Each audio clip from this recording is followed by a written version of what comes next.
Yang kelima itu namanya Dr. Yonatan Purnomo. Dia bilang begini, di Alkitab itu ada 6.577 kesalahan di sini, TB2 ini. Nah, dasarnya apa dia bilang begitu? Dia mulai bahas satu persatu teks-teksnya. Di dalam YouTube-nya dia sudah bahas 6 kali, 6 sesi, teks-teks tertentu yang dia bilang itu salah. Saya ambil 2 contoh aja. Yang pertama dia menggunakan Lukas 23:34. Di TB terjemahan TB1 berkata begini, "Ya Bapa, ampunilah mereka sebab mereka tidak tahu apa yang mereka perbuat, dan mereka membuang undi untuk membagi pakaiannya." Tapi di TB2 dikasih dalam kurung di situ, TB2. Yesus berkata di dalam kurung, "Ya Bapa, ampunilah mereka sebab mereka tidak tahu apa yang mereka perbuat." Lalu mereka membuang undi untuk membaginya. Lalu si Dr. Yonatan Purnomo bilang begini, ternyata TB2 sudah membuang sabda pengampunan Yesus. Yang dalam kurung itu dia bilang sudah dibuang oleh TB2. "Bapa, ampunilah mereka sebab mereka tidak tahu apa yang mereka perbuat." Berarti TB2 ini salah, dia bilang. Karena sudah dibuang. Sekarang pertanyaannya, benarkah TB2 itu membuang kalimat yang dalam kurung itu? Dibuang apa enggak? Ibu Susan, dibuang apa enggak itu? Hah? Tidak. Kan masih ada itu. Arti kata dibuang itu apa? Dibuang itu artinya yang tadinya ada, kalimat itu ada, sekarang sudah ditiadakan. Waktu dimasukkan di TB2, maka kalimat dalam kurung ini dihapus. Tidak ada di situ. Kalau dia bilang dibuang, berarti kalimat yang warna merah itu harusnya tidak ada di TB2. Tapi kan masih ada. Masih ada itu. Lalu kenapa si dokter bilang itu sudah dibuang TB2? Berarti TB2 tidak mengaku Yesus mengampuni dosa, dia bilang. Nah, ini cilaka. Tapi yang berbedanya begini, kalau di TB1 tidak dikasih dalam kurung, di TB2 dikasih dalam kurung yang warna merah itu. Nah, bedanya di situ. Dr. Yonatan Purnomo mesti menjelaskan kenapa TB2 beri dalam kurung. Itu yang harus dia jelaskan. Bukan bilang TB2 sudah menghapus atau menghilangkan sabda pengampunan Yesus. Dia mesti jelaskan itu. Nah, penjelasan bagaimana?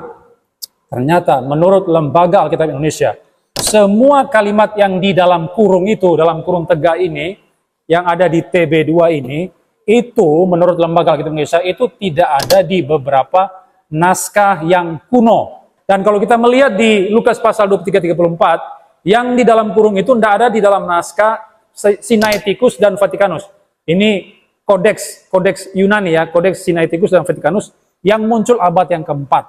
Nah, saya pernah tanya langsung kepada Dr. Anwar Chen, Pak Anwar, teks sumber apa yang diacu oleh Lembaga Alkitab Indonesia untuk TB2? Lalu Dr. Anwar Chen menjawab bahwa itu mengacu kepada The Greek New Testament yang merupakan edisi yang diambil dari Nestle Island. Mana? Ini saya ada screenshot NA28 ya, yang menurut Anwar Chen itu merupakan teks sumber daripada TB2. Kalau saudara melihat di dalam Lukas ini ayat 34 ini, bahasa Yunaninya, kemudian di bagian bawah itu ada aparatus namanya, catatan kritis daripada ayat yang ke-34 ini. Nah, apa disebutkan di sana? Ternyata di beberapa naskah yang kuno, yang tertua seperti Papirus 75 yang ada di awal abad yang ketiga, terus Kodeks Sinaiticus di abad yang keempat, lalu Kodeks Vaticanus di abad yang keempat juga, itu tidak memuat kalimat di dalam kurung tegak tersebut. Jadi ini cocok dengan penjelasan Lai di dalam buku kecilnya itu ya, bahwa teks-teks dalam kurung itu tidak terdapat dalam naskah kuno. Ternyata betul, itu mengacu kepada Nestle Aland dan di dalam catatan aparatusnya mencatat bahwa Papirus 75 misalnya, lalu Kodeks Sinaiticus dan Kodeks Vaticanus tidak memuat kalimat dalam tanda kurung tersebut. Tapi Lai tidak dengan serta-merta membuang kalimat itu, tidak. Dia tetap berikan, tetap ada kok, tidak dibuang itu. Cuma dia kasih dalam tanda kurung. Kenapa dia kasih dalam tanda kurung? Karena Lai ingin memberikan informasi kepada para pembacanya bahwa ayat itu tidak ada di beberapa naskah yang kuno.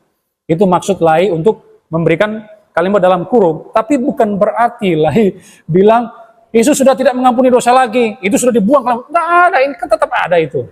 Jadi kesimpulannya, si Dr. Yonatan Purnomo ini salah baca Alkitab. Bayangkan dia dokter kok salah baca. Dia mesti turun lagi ke SD, belajar baca yang bagus lagi, belajar huruf abjad A, B, C, D, B, A, B, C, A, C, baca, ini Ibu Budi. Dia mesti belajar lagi di situ. Berarti, apa yang dianggap Dr. Yonatan Purnomo sebagai sebuah kesalahan, Itu karena dia salah baca, bukan salah. Itu. Jadi faktor yang kelima kenapa terlihat Alkitab itu salah, karena kesalahan pembacaan.